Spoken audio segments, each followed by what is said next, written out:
नमस्कार, आपका स्वागत है। और कच्चे तेल में आई तेजी से एक बार फिर मंदी की आशंका बढ़ी है, जिसका असर सोने और चांदी की कीमतों पर दिखाई दे रहा है।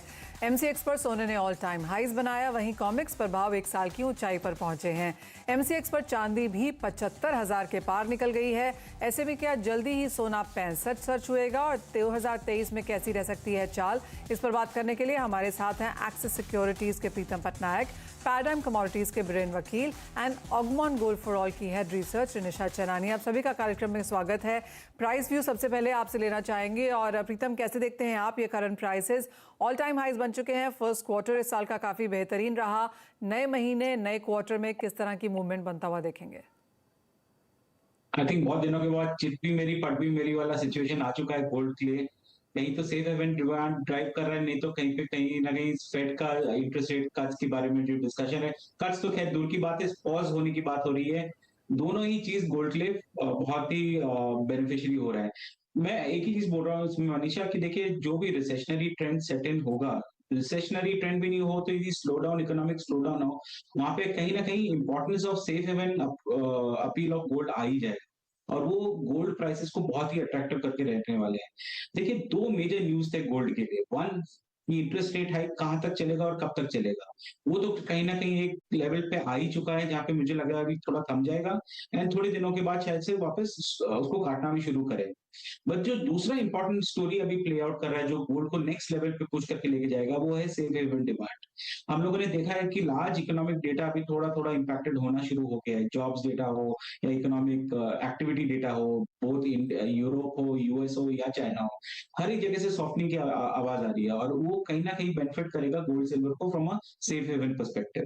तो मुझे लग रहा है कि आई थिंक अभी भी रैली बाकी है। जब भी डिप आता है तो एक गुड अपॉर्चुनिटी है कि गोल्ड सिल्वर में हम लोग इन्वेस्ट करके चल सके। एंड मुझे आप इंट्राडे के बारे में पूछेंगे तो मुझे लगता है कि गोल्ड 60,800 लेवल पे आता है, बाय करके चल सकते हैं। स्टॉप लॉस लगाएंगे एट 60,600 और टारगेट प्राइस रहेगा 61,100।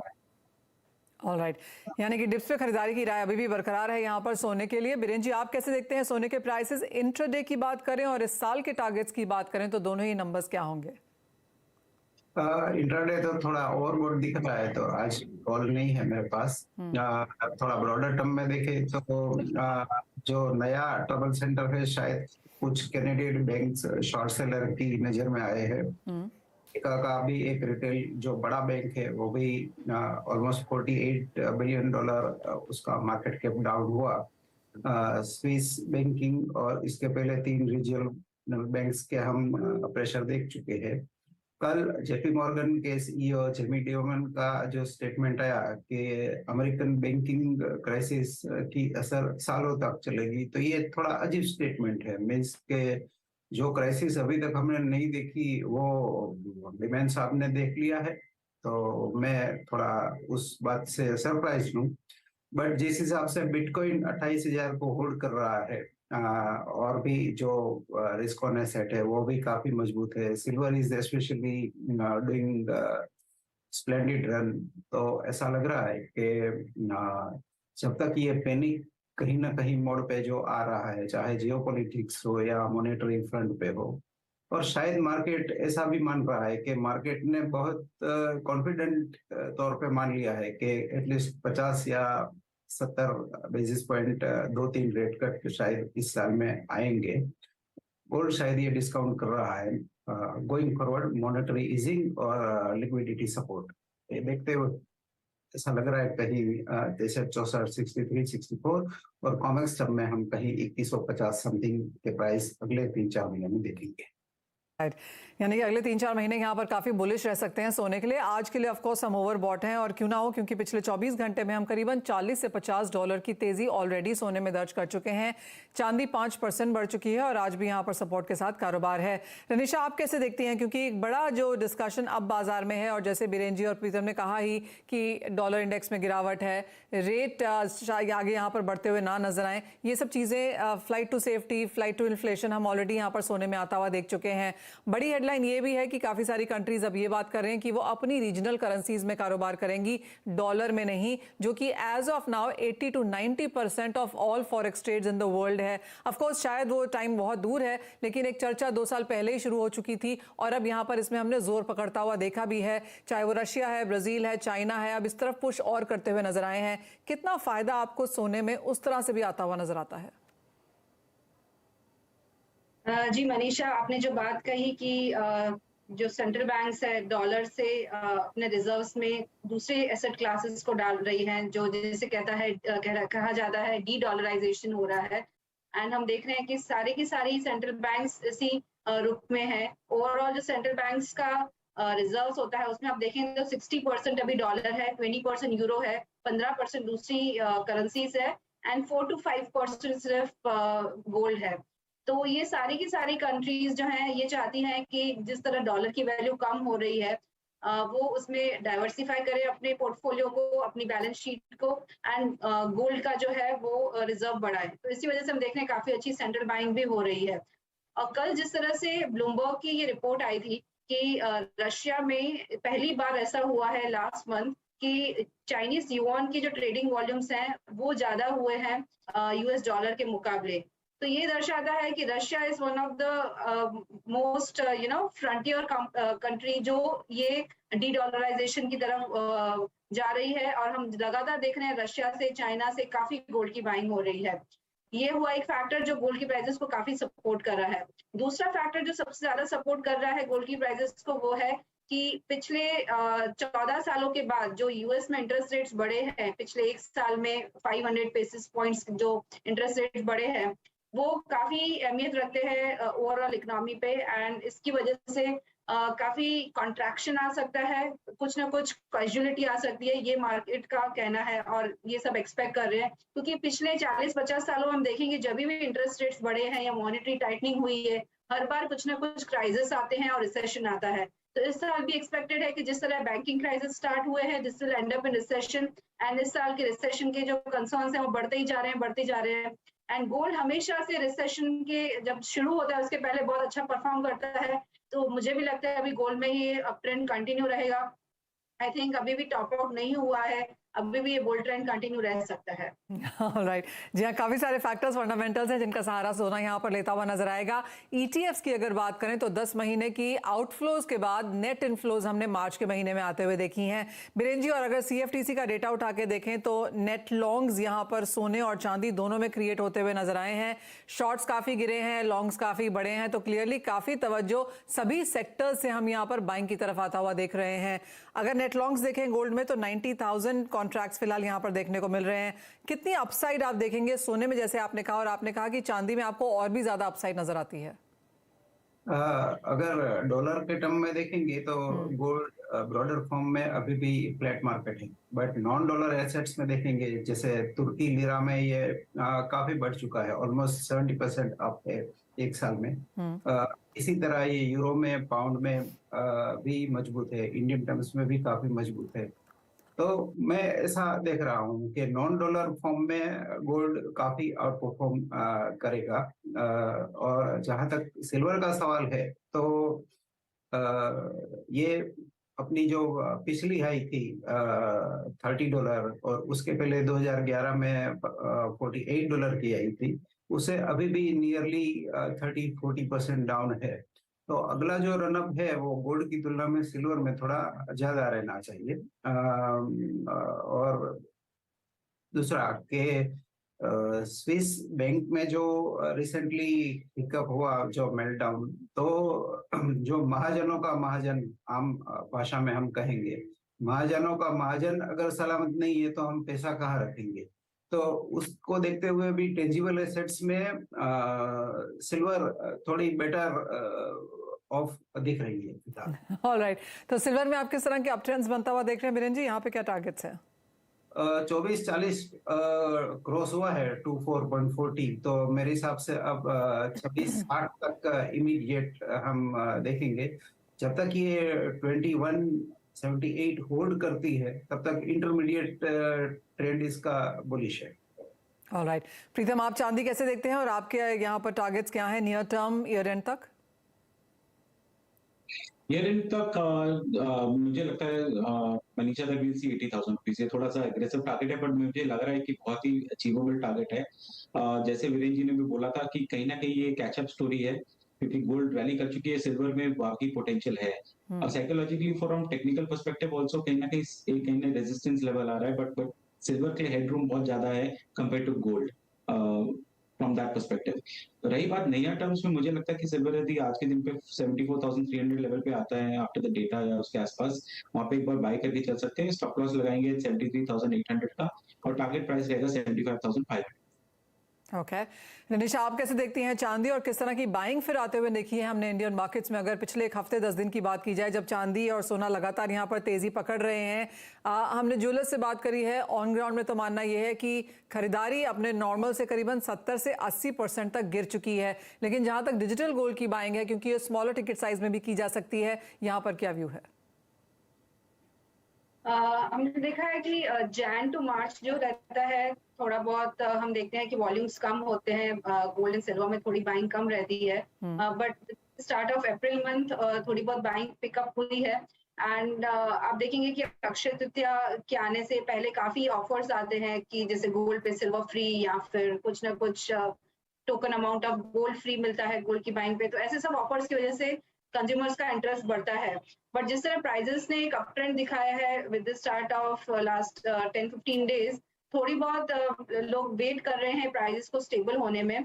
आई थिंक बट किसी को वेट नहीं करना चाहिए, क्योंकि अगर कोई वेट कर रहा है कि हम अक्षय तृतीया में बाई करेंगे, तब तक प्राइजेस और बढ़ चुकी होंगी। ओवरऑल ट्रेंड मुझे लगता है कि काफी बुलिश है गोल्ड एंड सिल्वर में। जब तक कोई नेगेटिव फैक्टर नहीं आता, मुझे नहीं लगता है कि प्राइजेस यहाँ पे रुकेंगी। एटलीस्ट 20% और अपसाइड मुझे लग रहा है गोल्ड सिल्वर में, दोनों की दोनों कमोडिटीज में यहाँ से आते हुए, क्योंकि रिसेशन कंसर्न जो बढ़ते जा रहे हैं, इकोनॉमिक डेटा जिस तरह से यूएस में खराब आ रहा है, सबका सब यही दर्शाता है कि ओवरऑल रिस्क ऑफ सेंटिमेंट है मार्केट में। एंड सबसे अच्छा जो एसेट परफॉर्म करता है ऐसे सिनारियो में, that is gold. I expect 20% upside in gold. मुझे लगता है $2,400 हम देख सकते हैं। Okay. और इंडियन रुपीस में हम देखें तो अराउंड 70,000 के ऊपर प्राइसेस आ सकती है by this year end. And even silver में भी यहाँ से मैं 20% अपसाइड देख रही हूँ फ्रॉम करंट प्राइसेस। $30 तक मुझे जाते हुए लग रहा है सिल्वर, और इंडियन रुपीस में देखें तो 90,000 तक मुझे प्राइसेस जाते हुए लग रही है। ऑल राइट, तो सभी एक्सपर्ट्स के हिसाब से यहाँ पर अच्छी खासी तेजी अभी बरकरार है। सारे के सारे फैक्टर्स यहाँ पर सपोर्टिव हैं, और 10 से 15 से 20% तक की तेजी अभी भी यहाँ पर सोने चांदी में बाकी है। यानी कि करंट लेवल्स या डिप पे खरीदारी अभी भी कोई बुरा यहाँ पर डिसीजन नहीं होगा। निशा, बहुत शुक्रिया एज ऑलवेज साथ जुड़ने के लिए और तमाम कमोडिटीज़ पर राय भी देने के लिए। एक ब्रेक के लिए रुकेंगे, जब लौटेंगे तो बात करेंगे बाकी की स्ट्रैटेजीज की। एग्रो नॉन एग्रो दोनों ही तरफ डालेंगे नजर। नमस्कार, आपका कमोडिटी 360 में स्वागत है, और हमारे एक्सपर्ट्स हमारे साथ बने हुए हैं। और सबसे पहले प्रीतम, आपसे आपकी टॉप स्ट्रैटेजीज जानना चाहेंगे। सोने चांदी के बारे में तो हमने बात की, लेकिन क्रूड एंड मेटल्स में भी अच्छी खासी उठापटक है, यहाँ पर कैसे बनाए ट्रेड्स? ये मनीषा, मुझे आप क्रूड के बारे में पूछेंगे तो ये बड़ा न्यूज तो डाइजेस्ट कर चुका है मार्केट कहीं ना कहीं। ऑब्वियसली इन्वेंटरी डेटा के लिए व्यू देखने होगी कि कैसे हो रहा है, एंड कहीं ना कहीं रुझान भी यही था कि इन्वेंटरी डेटा थोड़ा सा दिखा सकता है कि ड्रॉ डाउन हुआ है इन्वेंट्री में, एंड इसीलिए थोड़े प्राइसेस सपोर्टेड है। But the bad news of economy slow down की बहुत ही ज्यादा नॉइज है उसके ऊपर। मुझे लगता है कि क्रूड थोड़ा रैली करेगा तो वहां से थोड़ा बेच के चल सकते हैं। तो मेरे हिसाब से यदि क्रूड 6,650 के लेवल पे आता है तो एक बार शॉर्ट करके चल सकते हैं। स्टॉप लॉस जरूर लगाएंगे एट 6,690, और टारगेट प्राइस रहेगा 6,600 का। रही बात मेटल्स की, similarly overhang of negativity on economic activity आप कहीं भी देख लीजिए, चाइना हो गया, यूएस हो गया, यूरोप, सब जगह थोड़ी स्लो डाउन है, तो थोड़ा मेटल पे प्रेशर बना रहेगा। पर ये शॉर्ट टर्म के लिए रहेगा मेरे हिसाब से, स्पेसिफिकली कॉपर के लिए। तो फिर आज के डे के लिए कॉपर में भी शॉर्ट करके चल सकते हैं 765 लेवल। स्टॉप लॉस लगाएंगे 768, और टारगेट प्राइस रहेगा 761 का। जी हाँ, मेटल्स में मुनाफा वसूली यहाँ पर जारी है। बेस मेटल्स ही नहीं, अगर आप फेरस मेटल्स देखें तो आयरन और 2 महीने और स्टील में 3 महीने के लोज पर हमने कारोबार होता हुआ देखा है। लेकिन बीरेन जी, आपसे भी आपकी पहले टॉप ट्रेडिंग स्ट्रैटेजीज मानना चाहेंगे। यहाँ शायद नेचुरल गैस में थोड़ा केचअप आ सकता है। क्रूड ऑयल की तेजी है, तो यहाँ मैं 172-73 के आसपास अप्रैल में लॉन्ग प्रेफर करूंगा। 164 का स्टॉप लॉस रहेगा। अपसाइड ऑब्जेक्टिव 195 205 के बीच रहेगा। 3 से 4 दिन की इसकी टाइम फ्रेम है। दूसरा मैं माई कॉन्ट्रैक्ट कॉटन केक में बाइंग प्रेफर करूंगा। यहाँ कॉटन सीड फिजिकल काफी मजबूत है और कॉटन वॉश ऑयल काफी मजबूत है, तो यहाँ 2780 के आसपास बाई किया जा सकता है। 2730 का स्टॉप लॉस होना चाहिए। अपसाइड में 2930 से 2950 तक की एक्सपेक्टेशन है। यहाँ भी 3-4 दिन। ऑल राइट, तो natural gas and cotton seed oil cake में यहाँ पर बाइंग रिकमेंडेशंस हैं, लेकिन मेटल्स की तरफ लौटना चाहेंगे। और बीरेन जी, आपका क्या व्यू है मेटल्स पे, क्योंकि इवन एज डॉलर इंडेक्स में गिरावट है, इक्विटीज़ में बढ़त देखने को मिली है, चाइना रीओपनिंग का कॉन्वर्सेशन अब फिर से यहाँ पर निकल के आया है, उसके बावजूद भी मेटल्स में खरीदार गायब हैं। यहाँ चाइनीज रिकवरी है, थोड़ी अनइवन भी है, फ्रेजाइल भी लग रही है। और पिछले साल जो बहुत सारे स्कैंडल्स आए मेटल्स में, तो यहाँ क्राइसिस ऑफ कॉन्फिडेंस भी दिख रहा है मुझे। तो फिजिकल डिमांड काफी कम लग रही है। एनर्जी ट्रांजिशन या ईवी जितनी भी बुलिश स्टोरी है, बाजार उसको अभी फिलहाल रिस्पॉन्ड नहीं कर रहा है। इवन डॉलर की कमजोरी से भी मार्केट ऊपर उठ नहीं पाया है, तो यहाँ पाथ ऑफ लिस्ट रेजिस्टेंस शायद थोड़ा डाउन साइड दिख रहा है। यहाँ मेरी बेट कॉपर पे शॉर्ट साइड की रहेगी 775 के आसपास। यहाँ 750-755 का टारगेट रहेगा और 786 का स्टॉप लॉस रहेगा। यहाँ टाइम फ्रेम थोड़ी लंबी है, 1-2 वीक की है। क्लियरली मेटल्स में यहाँ पर कोई रिस्पाइट नहीं है, यहाँ पर मुनाफा वसूली अब भी जारी है। और जी हाँ, अगर CFTC के लास्ट 2 हफ्ते के डेटा उठा के देख भी लें तो शॉर्ट्स हमने यहाँ पर ज़्यादा क्रिएट होते हुए देखे हैं, लॉन्ग्स में हमने प्रॉफिट टेकिंग बनते हुए देखी है, और वो एक फिगर आपको क्लियरली बताएगा कि इंटरेस्ट एज ऑफ नाउ यहाँ पर नहीं है। बात अब यहाँ पर एग्री कमोडिटीज़ की भी करना चाहेंगे। आपने कॉटन ऑयल सीड के बारे में तो बताया ही बीरेन जी, लेकिन स्पाइसेस में, जीरे में यहाँ पर अभी भी काफ़ी दम है, 3% से ऊपर के गेंस यहाँ पर बरकरार। यहाँ जो रिस्क टेकिंग मनी या तो जो रिस्क ऑन मनी बोले तो जीरा को मैं कमोडिटी का बिटकॉइन समझता हूँ। अभी उस सेटअप है वो देखते हुए यहाँ पाइपलाइन काफी एम्प्टी है और थोड़े रनअप भी है एक्सपोर्ट्स रिलेटेड, तो शायद में भी कि यहाँ से और 2-3 हज़ार की गेन्स हम देखेंगे। जब तक ये 32 होल्ड करता है तब तक इसमें ऐसा लग रहा है कि बुल्स का डोमिनेंस अभी बरकरार रहना चाहिए। बीरेन जी, आप कहेंगे इंडस्ट्री मन बना चुकी है कि 40,000 एक बार लेके आना है और वो शायद एक सेल कॉल्स के तौर पे उभरेंगे? इसमें शायद बबल टॉप बनेगा। ईट वेव अगर मैं फॉलो करता हूँ ज्यादातर, तो इसमें अभी 5th वेव चल रहा है। इसका जो टेंटेटिव 5th वेव कंप्लीशन है वो प्रोबेबली 39-42 के बीच होना चाहिए, ऐसा अकॉर्डिंग टू इलियट वेव ऐसा लग रहा है। ऑलराइट, तो क्लियरली मुनाफा वसूली यहाँ पर और 2-3 हज़ार चढ़ने के बाद ही देखने को मिलेगी। लेकिन आप दोनों से एक और सवाल है, वो है रुपये या डॉलर इंडेक्स को लेकर, क्योंकि जिस तरह की गिरावट हमने डॉलर इंडेक्स में आते हुए देखी है, उस तरह की अप्रिसिएशन हमने रुपए में आते हुए नहीं देखी। तो प्रीतम, आपसे पहले डॉलर इंडेक्स और रुपया दोनों ही आपको क्या लेवल्स बनते हुए दिखते हैं? देखिए, मुझे ये लेवल अभी बताने में यही लग रहा है कि रुपये कहीं ना कहीं थोड़ा स्ट्रेंथन और करेगा अगेंस्ट द डॉलर। आप ये मान के चलिए it's a partially manage currency है हमारा, तो कहीं ना कहीं इंटरवेंशन थोड़ा बहुत आएगा from RBI to control the fall of dollar, because we are also an export oriented economy. तो मेरे हिसाब से जो अभी डिस्कशन चल रही है globally about not making the base currency as dollar for all central banks, वो कन्वर्सेशन कहीं ना कहीं पिकअप हो गया और उसका इम्पैक्ट कहीं ना कहीं डॉलर के प्राइसेस पे, डॉलर इंडेक्स के प्राइसेस पे and significantly over a period of time रुपये और डॉलर के प्राइसेस पे भी दिखना शुरू होगा। तो मुझे लगता है कि अभी भी थोड़ा स्ट्रेंथनिंग बाकी है इन रुपये, so we I am not be surprised if 30-40 basis points से और स्ट्रेंथन जाए यहाँ से। बीरेन जी, आपका क्या व्यू है? डॉलर इंडेक्स के लिए मैं शायद दो क्वार्टर यानी 3rd क्वार्टर के लिए कहीं 95-96 एक्सपेक्ट कर रहा हूँ। बाय डॉलर सेल एनीथिंग वाला ट्रेड रिवर्स हो चुका है और रुपये में मैं इतना श्योर नहीं हूँ कि शायद डॉलर की मंदी का रुपये को फायदा ना भी हो, क्योंकि यूरो काफी स्ट्रॉन्ग है, पाउंड स्पेशली बहुत ही स्ट्रॉन्ग है। तो यूरोपियन कंट्रीज येन की जो तेजी है वो शायद रुपये की तेजी में बाधक बन सकती है और क्रूड ऑयल की तेजी भी बाधक बन सकती है। तो रुपये के लिए रेंज 80.50 से 82.50 के बीच की रहेगी। ये भी 2-3 महीने का रेंज है मेरा। ऑल राइट, तो ये व्यू है यहाँ पर कमोडिटीज़ का और करेंसीज का भी। बहुत शुक्रिया प्रीतम बीरेन जी साथ देने के लिए। इसी के साथ मुझे भी दीजिए इजाज़त, लेकर आएंगे जब लौटेंगे तो आवाज़ समाचार।